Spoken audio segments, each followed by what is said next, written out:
పాశ్చాత్య మీడియా ఒకప్పుడు భారతదేశం వృద్ధి గురించి సందేహపడేది. ఇప్పుడు మాత్రం చెబుతోంది. ఇండియా తన స్థిరత్వం మరియు బలంతో అందర్నీ ఆశ్చర్యపరిచింది. సత్యాన్ని చెప్పాలంటే వారు రాశారు, భారతదేశం మొత్తం ప్రపంచాన్ని స్టన్ చేసింది. అంటే ఇది ఎలా సాధ్యమైందో వారికి నమ్మకం కూడా లేదు. వారి ఆర్టికల్లో స్పష్టంగా చెప్పారు, దక్షిణాసియా దేశాలను చూస్తే దాదాపు ప్రతి దేశమూ ఏదో రాజకీయ లేదా ఆర్థిక సంక్షోభంతో పోరాడుతోంది. కాని భారతదేశం మాత్రం ఒక్కటి మాత్రమే, కేవలం స్థిరంగా ఉండడమే కాకుండా నిరంతరంగా ముందుకు సాగుతోంది. వారు 4 దేశాల ఉదాహరణిచ్చారు. ఉత్తరంలో నేపాలుంది. అక్కడ తాజాగా జెన్-జెడ్ అంటే జనరేషన్ జెడ్ ప్రతిష్టాత్మకాలు జరిగాయి. తూర్పువైపు చూస్తే బంగ్లాదేశ్ ఉంది.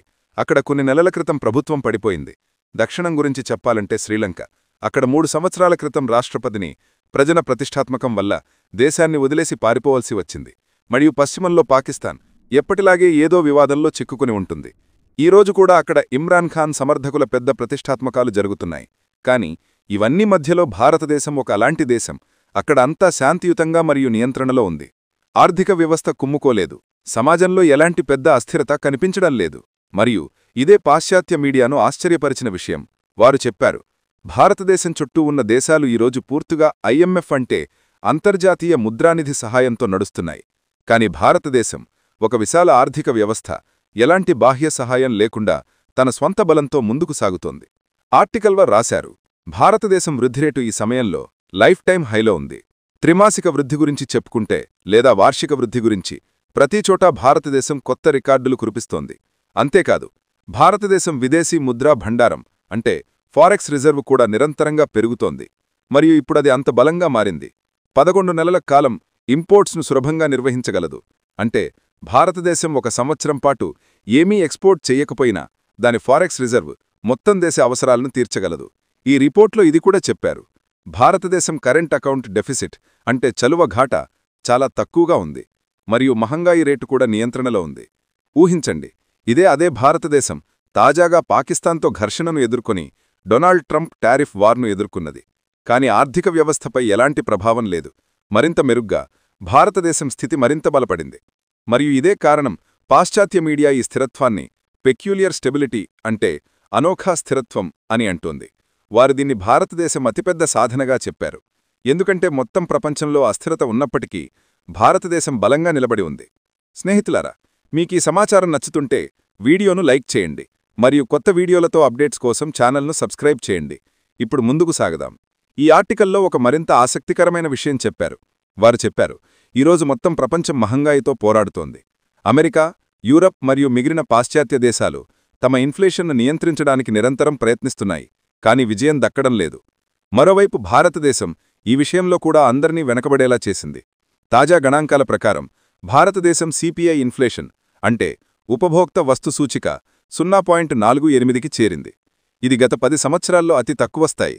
మరియు ఆనందకరమైన విషయమేంటంటే ప్రభుత్వం లక్ష్యం 4% చుట్టూ ఉంచడమే.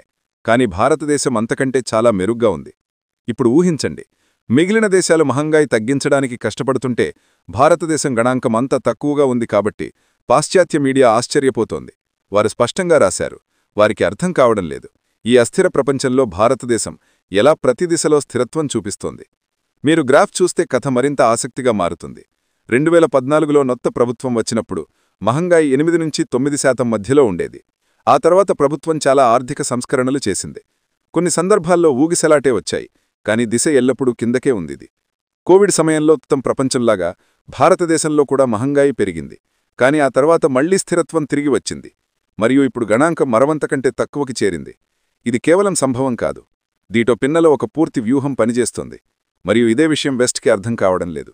వారు చూస్తున్నారు, భారతదేశంలో వృద్ధి పెరుగుతోంది మరియు మహంగాయి తగ్గుతోంది. సాధారణంగా ఆర్థిక వ్యవస్థలో ఇలా జరగదు. వృద్ధి వేగంగా ఉన్నప్పుడు మహంగాయి కూడా పెరుగుతుంది. కాని భారతదేశం ఈ ట్రెండును పూర్తిగా బద్దయేసింది. అందుకే ది ఎకానమిస్ట్ వంటి ప్రతిష్టాత్మక జర్నల్ రాసింది, భారతదేశం ఈ సమయంలో ఒక కాంట్రడిక్టరీ ఎకానమీ చూపిస్తోంది. అంటే ప్రపంచం మిగిలిన దేశాలతో పోలిస్తే పూర్తిగా విరుద్ధ దిశలో సాగుతున్న దేశం. ఇక్కడ వృద్ధి ఉంది, ఇన్ఫ్లేషన్ తక్కువగా ఉంది మరియు ఫారెక్స్ రిజర్వులు నిరంతరంగా పెరుగుతున్నాయి. ఈ పోలికలో మిగిలిన దేశాలను చూస్తే అమెరికా వృద్ధి 2% కంటే తక్కువగా ఉంది. యూరప్ కష్టపడి 1% పై ఉంది. మరియు చైనా ఒకప్పుడు వేగంగా పెరిగేది, ఇప్పుడు 4% చుట్టూ మాత్రమే సరిపోయింది. మరోవైపు భారతదేశం త్రిమాసిక వృద్ధి 7.8%కి చేరింది. మరియు మొత్తం సంవత్సరానికి IMF 6.6% అంచనా వేసింది. అంటే ఈ మొత్తం టేబుల్లో భారతదేశం మాత్రమే వేగంగా ముందుకు సాగుతోంది. మరియు ఇదంతా ప్రపంచం మందగింపు వైపు సాగుతున్నప్పుడు వెస్ట్కి ఇదే అతిపెద్ద సర్ప్రైజ్. వారి ప్రకారం భారతదేశం ఈ పెక్యులియర్ స్టెబిలిటీ కేవలం ఒక ఆర్థిక పదం కాదు, ఒక నూతన కథ. ఇది రాను ఒక నూతన కథ, ఇది రాను ఒక నూతన కథ, ఇది రాను ఒక నూతన కథ, ఇది రాను ఒక నూతన కథ, ఇది రాను ఒక నూతన సమయంలో మిగిలిన దేశాలకు మోడల్గా మారవచ్చు. ఇప్పుడు ప్రశ్న ఉద్భవిస్తోంది, భారతదేశంలో ఇదంతా ఎలా జరుగుతుంది? మొత్తం ప్రపంచం అస్థిరంగా ఉన్నప్పుడు, పెద్ద పెద్ద దేశాలు మహంగాయి మరియు నిరుద్యోగతతో బాధపడుతున్నప్పుడు భారతదేశం ఈ స్థిరత్వాన్ని ఎలా కాపాడుకుంటుంది? ఈ ప్రశ్నకు పాశ్చాత్య మీడియా కూడా సమాధానమివ్వడానికి ప్రయత్నించింది. వారు చెప్పారు, దీని అతిపెద్ద కారణం భారతదేశం ఫిస్కల్ కన్సాలిడేషన్ పాలసీ, అంటే విత్తీయ శిస్తు నియమం. దీని అర్థం భారతదేశం తన ఖర్చులను నియంత్రించి ఉంచింది మరియు రాజకోశ ఘాటాను క్రమంగా తగ్గించింది. దీనితో పాటు మరికొన్ని విషయాలు కీలక పాత్ర పోషించాయి. ఉదాహరణకు జీఎస్టీను సరళీకరించడం మరియు వ్యవస్థీకృతం చేయడం, ప్రభుత్వంలో నిరంతర స్థిరత్వం ఉండడం మరియు ఇన్ఫ్రాస్ట్రక్చర్పై నిరంతర పెట్టుబడులు చేయడం. ఈ అన్ని విషయాలు కలిసి భారతదేశ ఆర్థిక వ్యవస్థను బలోపేతం చేశాయి. ఆర్టికల్ చెబుతోంది, భారతదేశం ఇక ఒక ఉద్భవిస్తున్న ఆర్థిక వ్యవస్థ మాత్రమే కాదు, ఒక నమ్మకమైన మరియు స్థిరమైన ఎకానమీగా మారింది. పాశ్చాత్యులు భారతదేశం తన ఎమర్జింగ్ మార్కెట్ చక్రాన్ని బద్దలేసిన విషయంపై కూడా ఆశ్చర్యపోతున్నారు. సాధారణంగా ఉద్భవిస్తున్న ఆర్థిక వ్యవస్థలు కొన్ని సంవత్సరాలు వేగంగా పెరుగుతాయి మరియు తర్వాత ఆకస్మికంగా పడిపోతాయి. కాని భారతదేశంతో ఇలా జరగలేదు. కోవిడ్ లాంటి సంక్షోభాన్ని పక్కన పెట్టినా భారతదేశం వృద్ధి గత కొన్ని సంవత్సరాలుగా నిరంతరంగా ఉంది మరియు ఇది వెస్ట్ని మరింత ఆశ్చర్యపరుస్తోంది. ఎందుకంటే వారు ఎప్పుడూ భారతదేశం ఇంత స్థిరత్వం చూపించగలదని ఆలోచించలేదు. అంతేకాదు, భారతదేశంలో డిసిన్ఫ్లేషన్ కూడా జరిగింది, అంటే మహంగాయి తగ్గింది కాని స్లోడౌన్ జరగలేదు. సాధారణంగా మహంగాయి తగ్గితే వృద్ధి కూడా ఆగిపోతుంది, కాని భారతదేశంలో అలా జరగలేదు. ఇక్కడ ఉత్పత్తి పెరిగింది, సేవా ఎక్స్పోర్టు పెరిగింది మరియు ఉద్యోగ అవకాశాలు కూడా ఏర్పడ్డాయి. ఐటీ సెక్టర్, ట్రావెల్ సెక్టర్ మరియు రెమిటెన్సెస్ అన్నిలో అద్భుత వృద్ధి కనిపించింది. మరియు తాజా ఇండికేటర్ల గురించి చెప్పాలంటే పర్చేజింగ్ మేనేజ్మెంట్ ఇండెక్స్ అంటే PMI గణాంకం 59 చుట్టూ ఉంది. ఇది మ్యానుఫ్యాక్చరింగ్ మరియు సర్వీస్ సెక్టర్ రెండూ బలంగా పనిచేస్తున్నాయని చూపిస్తోంది. అక్టోబర్లో అది 17 సంవత్సరాల రికార్డును కూడా బద్దలేసింది. ఇవన్నీ ఒకే విషయాన్ని చూపిస్తున్నాయి, భారతదేశం తన ఆర్థిక వ్యవస్థను కేవలం నిర్వహించడమే కాకుండా నూతన స్థాయికి చేర్చింది.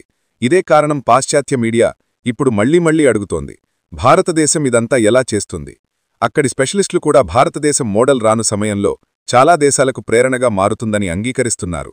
మరియు బహుశా ఇదే ఆ క్షణం ప్రపంచం నిజంగా అంగీకరిస్తోంది, భారతదేశం ఇక ఒక వృద్ధి కథ మాత్రమే కాదు, ఒక స్థిరత్వం మోడల్గా మారింది. స్నేహితులారా, మీరు భారతదేశం ఆర్థిక వృద్ధి గురించి ఏమి చెప్పాలనుకుంటున్నారు? మీ అభిప్రాయాన్ని కింద కామెంట్లలో తప్పక చెప్పండి. మరియు వీడియో నచ్చితే లైక్ చేయండి మరియు ఛానల్తో కనెక్ట్ అవ్వడానికి సబ్స్క్రైబ్ చేయండి. తద్వారా ప్రతి పెద్ద అంశంపై సరైన సమాచారం మీకు మొదటిసారి చేరుతుంది.